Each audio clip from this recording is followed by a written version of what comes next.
La leyenda sobre el samurái Shiva y el camino del perdón. Esta es la impactante narración, donde se muestra que un guerrero desiste de su venganza, tras entrenar intensamente para vengar la muerte de su maestro. La historia destaca el control de las emociones y el desapego del ego, representando a Shiva y cómo superó a sus enemigos tras una larga búsqueda. Fue popularizada por Joseph Campbell en 1988. Esta historia está basada en el código Bushido y a las enseñanzas del budismo zen japonés. Y ahora pregúntate estas preguntas mientras nos adentramos en esta historia de Shiva. ¿Cuánto tiempo serías capaz de mantener vivo el deseo de venganza? Para el samurái Shiva, la respuesta fue 10 largos años. 10 años persiguiendo la sombra del hombre que le arrebató lo que más amaba en el mundo, la vida de su maestro. Pero lo que Shiva encontró al final de su viaje no fue la sangre que buscaba. Fue una lección que cambiaría su destino para siempre. Pero antes de adentrarnos en las sombras del templo donde comenzó esta tragedia, te invito a formar parte de nuestra hermandad de relatos. Si no quieres perderte los próximos cuentos oscuros y las leyendas olvidadas que desenterramos en cada vídeo, haz clic en el botón de suscribirse y enciende la campanita. Al igual que el samurái Shiva en su viaje, no dejes que el algoritmo te oculte el camino hacia las mejores historias que inspiran el alma. Y ahora, abre bien los ojos. Regresemos a aquella noche de tormenta. Capítulo 1. El asesinato del maestro. Todo comenzó en una noche de tormenta, que Shiva jamás lograría borrar de su memoria. En el corazón de las montañas sagradas. En lo alto de un templo en las montañas donde es azotado por el viento, donde los truenos dictan el destino, un joven guerrero vio morir su inocencia. Donde vivía su anciano maestro, un hombre de paz que le había enseñado no solo el arte de la espada, sino el valor de la compasión. Shiva, que en ese entonces era solo un joven aprendiz, fue atado y humillado cuando dormía. Fue testigo de la traición más oscura. Su propio hermano de armas, Kyuzo, empuñaba el acero contra su mentor. El maestro no mostró miedo, no suplicó. Miró a su verdugo con una calma infinita antes de que el filo silbara en el aire. En sus ojos solo había una compasión infinita, incluso ante el filo de la muerte inminente. Cuando el cuerpo del anciano cayó al suelo, Kyuzo limpió la sangre de su katana en las ropas de su víctima. Miró al joven Shiva. En ese momento un destello de luz, un suspiro de viento, y la sombra de la traición se desvaneció en la oscuridad, dejando solo cenizas y dolor. Bajo la lluvia incesante, Shiva juró que su vida tendría un solo propósito, la venganza. Pero el camino del guerrero es largo y amargo. Esa noche, el dolor sembró en el pecho del joven una promesa inquebrantable: encontrar a Kyuzo y cobrar su deuda de sangre. Capítulo 2. Los 10 años de entrenamiento bruto. Pasaron 10 inviernos. Cada día, Shiva forjaba su cuerpo y su espíritu en el bosque de bambú, convirtiendo el dolor en disciplina. Sus manos sangraban, su aliento se congelaba, pero su voluntad permanecía intacta como el acero de su katana. En las aguas gélidas de la montaña, aprendió que la fuerza no reside en la furia, sino en la quietud de la mente. Para cumplir su promesa, Shiva tuvo que dejar de ser un niño y convertirse en un arma. Durante los siguientes 10 años, su vida se transformó en un infierno de autodisciplina. Se refugió en los bosques más profundos y en las cumbres más nevadas y elevadas, donde los inviernos congelaban los huesos. Su entrenamiento no conocía el descanso. Cortaba troncos de bambú miles de veces al día hasta que sus manos sangraban y se llenaban de cicatrices rígidas. Practicaba a ciegas bajo cascadas de agua helada para agudizar sus sentidos, aprendiendo a escuchar el viento y a anticipar el más mínimo movimiento a su alrededor. Se enfrentaba en duelos a muerte contra bandidos de los caminos para endurecer su espíritu. Y perfeccionó una técnica de desenvainado tan veloz que el ojo humano apenas podía registrarla. Cada noche, al cerrar los ojos, el recuerdo de la sangre de su maestro avivaba el fuego de sus músculos cansados. Shiva no entrenaba para alcanzar el honor, entrenaba para convertirse en la sombra que reclamaría la vida de Kyuzo. En los caminos polvorientos, su espada se volvió legendaria. Cada duelo era un paso más cerca de aquel que le arrebató su mundo. A la luz de la luna, practicaba el arte del desenvainado veloz. Un solo movimiento, una vida, una sentencia. Capítulo 3. El rastro de la sombra y el encuentro del destino.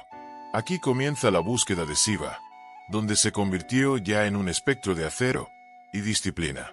Shiva comienza su fase más difícil de su promesa, la caza del asesino de su maestro. Empezó a seguir el rastro de Kyuzo. Esto fue como perseguir a un fantasma. Durante meses de búsqueda por todas partes de Japón, que se transformaron en años interminables. Recorrió tabernas ruidosas donde la muerte acesaba y templos silenciosos y abandonados, siguiendo el rastro de una sombra que se negaba a morir. Y cruzó el país de sur a norte, guiado únicamente por susurros y viejas cicatrices en un mapa. Cada pista falsa era un golpe a su paciencia. Cada rastro borrado por el tiempo amenazaba con sepultar su propósito. Pero el odio es un combustible que no se extingue fácilmente. Shiva aprendió a leer las huellas en el barro, a interpretar el silencio de los aldeanos que temían pronunciar el nombre del asesino y a seguir el olor del miedo. Hasta que una tarde de otoño, la búsqueda llegó a su fin. Un viejo monje ciego le entregó la última pieza del rompecabezas. Le habló de un hombre de cabellos canosos que vivía en una aldea remota del norte, oculta entre la niebla perpetua de las montañas. Un hombre que, según decían, cargaba con el peso de 1000 vidas pasadas en sus ojos, que vivía en el norte, donde la niebla nunca se disipa, ocultaba su destino, con el corazón latiendo con una fuerza que no había sentido en una década. Shiva ascendió por el sendero empinado. El viento frío golpeaba su rostro, pero en su interior ardía el fuego. Y la tormenta de aquella noche trágica, entre los pinos antiguos y la niebla persistente, Shiva sintió que el pasado finalmente le alcanzaba. Con la mano puesta firmemente en la empuñadura de su katana, Shiva entró en el pueblo, dentro de una aldea humilde. Capítulo 4. El refugio de las almas y el juicio del acero. El momento de la verdad, el instante para el que había soñado durante 10 largos años, estaba a solo unos pasos de distancia. Shiva caminó por las calles desiertas de la aldea. Los pocos lugareños que se cruzaron en su camino se apartaban, intimidados por el aura de muerte que desprendía el joven guerrero.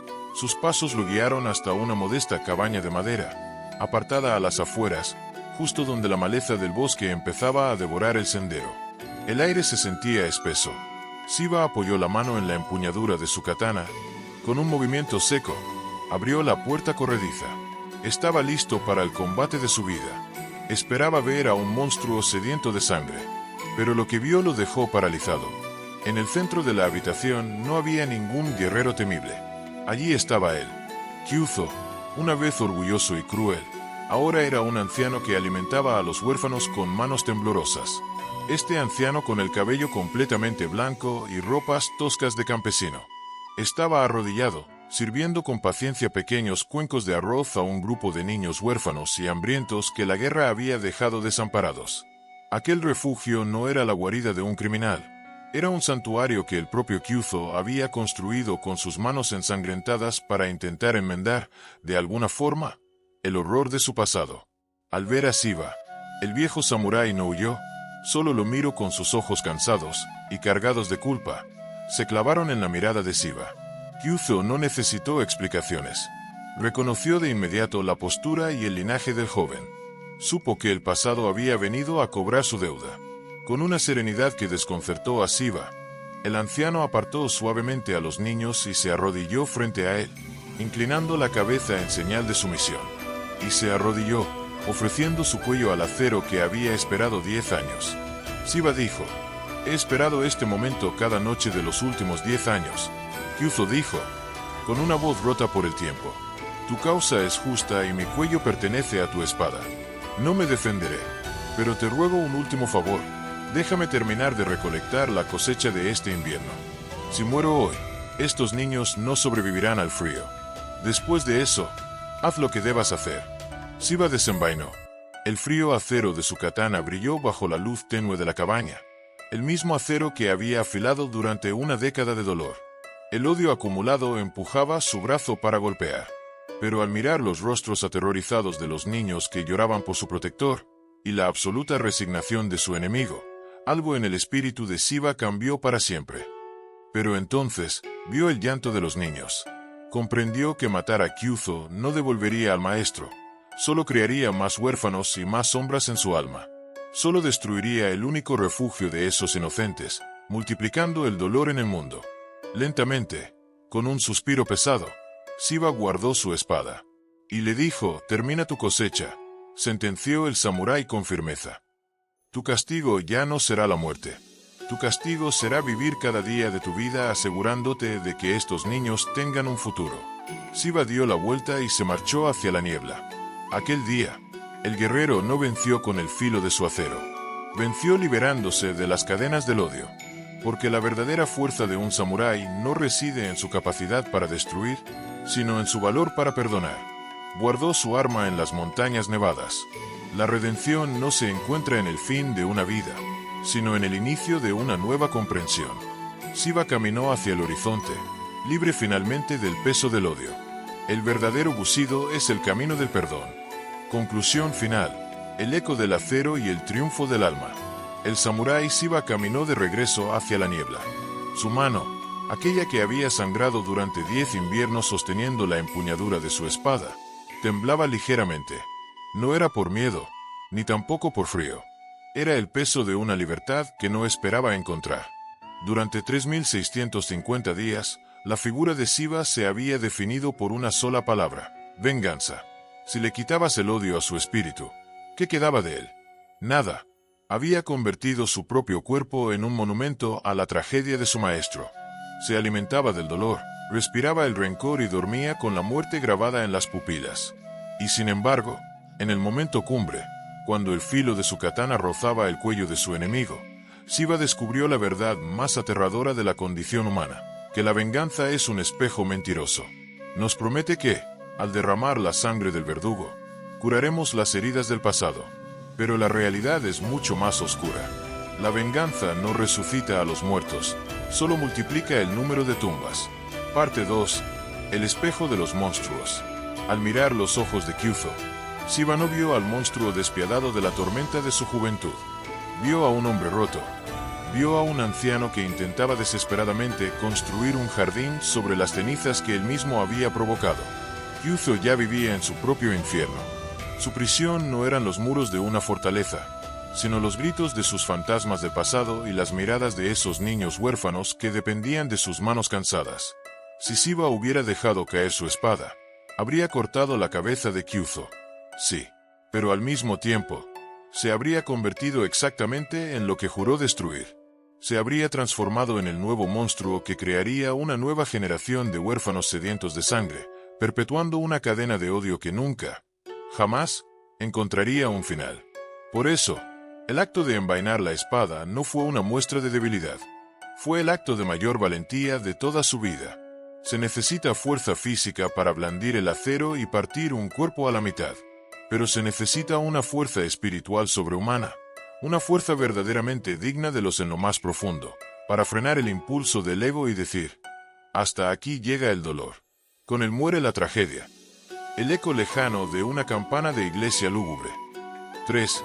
Esta es una lección en el espejo de nuestra vida, conectando la historia con el espectador actual. Esta leyenda del Japón antiguo, rescatada por pensadores y filósofos de la historia, no es solo el relato de un samurái en un bosque neblinoso. Es una parábola directa para cada uno de nosotros, los que habitamos este siglo XXI lleno de ruidos, traiciones y heridas. Todos, de alguna manera, cargamos con nuestro propio Kyuzo. Todos hemos sido heridos por alguien en el pasado. Alguien que traicionó nuestra confianza, que nos arrebató la paz o que dejó una cicatriz profunda en nuestra alma. Y el mundo moderno, a menudo, nos empuja a afilar nuestras propias espadas. Nos dice que devolvamos el golpe, que guardemos el rencor en un rincón oscuro del pecho y que entrenemos nuestra mente para no olvidar el daño recibido.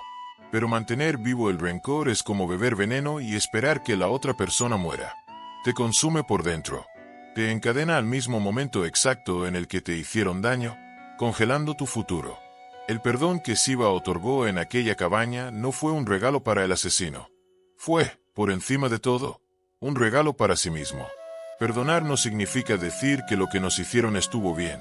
Significa decidir que lo que nos hicieron no va a dictar el resto de nuestra existencia. Parte 4. El cierre y despedida. Aquel día, Shiva no regresó a su hogar con la cabeza de su enemigo como trofeo. Regresó con las manos vacías, pero con el alma ligera. Dejó atrás el uniforme de verdugo y recuperó su condición de ser humano. Se dio cuenta de que la verdadera victoria no radica en cuántas vidas eres capaz de destruir bajo el nombre de tu justicia, sino en cuántas almas eres capaz de salvar a través de tu misericordia. Querido amigo, la espada de la atención y del tiempo está hoy en tus manos. ¿Qué cadenas estás arrastrando que ya es hora de soltar? ¿Qué rencor guardas en tu propia cabaña que necesitas perdonar para poder caminar libre hacia tu propio futuro? Si este viaje por el sendero del samurái ha encendido una pequeña luz en tu interior, te leo con profundo respeto en la sección de comentarios. No olvides dejar tu apoyo para que este rincón de historias y libros antiguos siga creciendo. Gracias por acompañarme una noche más entre la niebla de los relatos olvidados. Nos vemos en el próximo capítulo.